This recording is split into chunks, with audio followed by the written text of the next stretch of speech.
Trump administration officials say they're pushing for a diplomatic solution to the North Korea crisis, even as the Pentagon examines all its military options. Secretary of Defense James Mattis and Secretary of State Rex Tillerson wrote an opinion piece in this morning's Wall Street Journal.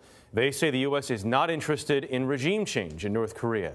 They also say Washington is willing to negotiate with Pyongyang if the regime ends its provocative threats, nuclear tests, and missile launches.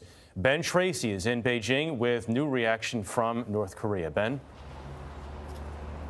Good morning. So the North Korean government had been noticeably quiet for several days, but this morning issued a new threat through its state media. And part of that threat says, despite our warning, if the U.S. continues to wield a nuclear bat in front of a nuclear power, it will only accelerate its own self-destruction. Now, earlier today, the U.S. and Japan conducted large-scale joint military exercises on Japan's northernmost island.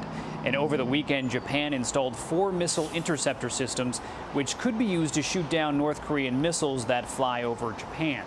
Meanwhile, the chairman of the U.S. Joint Chiefs of Staff met with South Korea's president today in Seoul. Marine General Joseph Dunford said the United States is ready to use what he called the full range of its military capabilities to defend itself and its allies from North Korea. Dunford is now heading here to Beijing, where he will meet with China's military leaders. Meanwhile, the Chinese government is warning the Trump administration once again not to link U.S.-China trade issues with North Korea. And they are doing that because President Trump is expected today to launch an investigation into whether or not China stole intellectual property and trade secrets from the U.S. Charlie? Thank you, Ben Tracy in Beijing.